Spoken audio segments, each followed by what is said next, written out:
안녕하십니까. 평양 내부에서 들려오는 여러 가지 정보 가운데 겨울 대재앙이 이제 겨우 넘어갔고 또 새로운 대재앙이 또 오고 있는 이런 이제 소식을 여러분께 전달해 올리겠습니다. 이 대재앙이 왜 오냐? 바로 김정은의 엉뚱한 망상에 의해서 초고층 아파트가 지금 줄비하게 늘어서고 있습니다. 자, 이 사진은 뭐냐면 화성지구를 간 김정은이가 개발해가지고 1차, 2차, 3차, 5차까지 나갑니다. 몇만 세대를 지금 지으려고 하는데 화성지구 1차를 완공해가지고 야밤에 전국의 전기를 다 끌어 모아가지고 여기다가 불을 비췄습니다. 자, 여러분 보십시오. 이 화성지구 바로 옆에 여기 아파트가 있는데 여기는 불이 하나도 없어요. 불이 하나도 없는데 여기에만 불이 와 있습니다. 바로 옆에 아파트가 있는데 거기는 불이 다 꺼져 있습니다. 이 화성지구를 홍보하기 위해서 김정은의 업적을 치장하기 위해서 평양시 전기를 다 끊고 야밤에 여기만 전기를 투입시켜가지고 이런 쇼를 했다는 겁니다. 자, 이 쇼까지는 할 수가 있어요. 진짜 문제는 뭐냐면 아파트를 이제 대규모로 지을 때에는 여기에 이제 상수도가 투입이 돼야 되고 전력이 이제 보장이 돼야 이 아파트의 기능이 보장이 될 수가 있는 거 아니겠습니까? 그런데 전력이 절대적으로 부족한 상황에서 상수도 이 시스템을 제대로 갖추지 않고 아파트만 짓게 되면 어떤 일이 벌어지냐? 화장실을 갈 수가 없다. 두 번째, 수돗물이 안 나옵니다. 세 번째 뭐냐면 이 초고층 아파트의 엘리베이터가 살인 흉기가 될 수가 있습니다. 자, 우리 대한민국도 과거에는 엘리베이터 사고가 많았어요. 왜냐하면 대한민국 회사 제품 자체가 품질이 문제가 있었기 때문에 이 엘리베이터도 약간 수입품이 많았는데 지금은 대한민국의 엘리베이터는 세계 최고입니다. 안전도가 세계 탑이기 때문에 이제는 엘리베이터로 인한 사고가 그렇게 뭐 흔치 않습니다. 북한은 자체 엘리베이터 기술력이 없기 때문에 중국산을 도입을 하는데 중국산 중에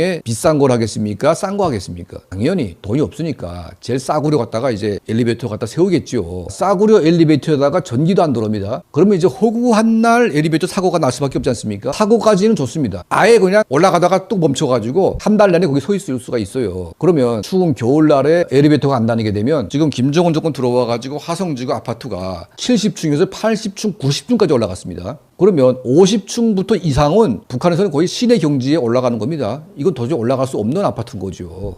전기가 없기 때문에 수돗물이 거기까지 올라갈 수가 없습니다. 수돗물이 안 나옵니다. 거의. 전기가 들어와도 게다가 엘리베이터는 허구한 날 고장납니다. 그러면 50층 이상, 50층도 아니죠. 30층 이상은 완전히 지옥 중에 지옥이 되는 것이고 그리고 이제 겨울에 물이 안 나오고 얼어버리게 되면 화장실을 볼 수가 없습니다. 그래서 이제 대변을 보고 소변을 보게 되면 이거를 비닐봉지에 싸가지고 가뜩이나 비닐봉지가 없는데 평양시 비닐봉지가 완전히 싹쓸이 됐습니다. 왜냐? 밤새 가족이 싼 배설물들을 모았다가 이걸 버려야 되는데 시내에서 버릴 데가 어디 있습니까? 창문 열고 그냥 막 던져버리는 거예요. 그러면 이제 이 초고층 아파트에는 북한 사람들이 지나다닐 수가 없습니다. 괜히 지나다니다가 얼어버린 그 똥덩어리 맞아가지고 객사를 할 수 있기 때문에 이런 사건들이 너무나 많은 겁니다. 그러니까 초고층 아파트에는 목숨 걸고 지나갈 수밖에 없어요. 그래서 이 초고층 아파트는 초고층 무덤이 된 겁니다. 무덤. 어르신들은 이 아파트에 들어가는 순간 밖에 나올 수가 없어요. 이 사건이 왜 또 표면화가 됐냐? 북한의 노동당 조직지도부 그리고 이제 이 감찰기관에서 거의 김정은이가 선물로 준 아파트에 대해서 투정지를 하면서 서로 안 가려고 하고 있다. 또 심지어는 뒷돈을 주면서 조층에 서로 들어가려고 하다 보니까 조층은 비싸고 고층으로 올라갈수록 거의 똥값. 그러니까 누가 안 들어가니까. 이러니까 이제 중앙당에 신소가 돼가지고 김정은이가 보고받으니까 이것들이 내가 그래도 이렇게 인민들 생각해가지고 이 초고층 아파트를 지어놨더니만 이게 무슨 배부른 투정을 하는 거다. 또는 김정은 나에 대한 저항이 아닌가 반항이 아닌가 이런 생각을 할 수밖에 없는 겁니다. 우리 대한민국은 이런 초고층 아파트를 세워놓게 되면 올라갈수록 비유가 좋아가지고 값어치가 나지 않습니까? 근데 북한은 올라갈수록 값어치가 거의 제로에 가깝습니다. 아래로 갈수록 돈이 되는 현실이죠. 이 김정은이가 화성지구 무슨 지구 해가지고 지금 요란하게 아파트 설계들을 만들어놨는데 자 보게 되면 최소 50층 이상입니다. 이 화성지구가 거대한 초고층 무덤이 될 수밖에 없고 문제는 뭐냐면 이미 지어놓은 여명거리를 포함해서 북한의 많은 거리가 전기가 안 들어옵니다. 한때 문수 물놀이장을 지어가지고 365일 돌리라고 해가지고 그 김정은이 지시니까 그러면 물놀이장 돌리려면 다른 전기를 다 꺼가지고 보충을 해야 됩니다. 자, 문수 물놀이장은 거의 뭐 천국이고 문수 물놀이장 외에는 거의 지옥으로 바뀌었던 그런 전례가 있습니다. 김정은 들어와가지고 이 여명거리가 처음으로 이제 올라갔는데 이 여명거리가 거의 뭐 80층 이상 처음으로 세웠습니다. 자, 이때부터 이 지옥이 시작됐고 재앙이 시작이 됐습니다. 여명거리, 창간거리, 무슨 거리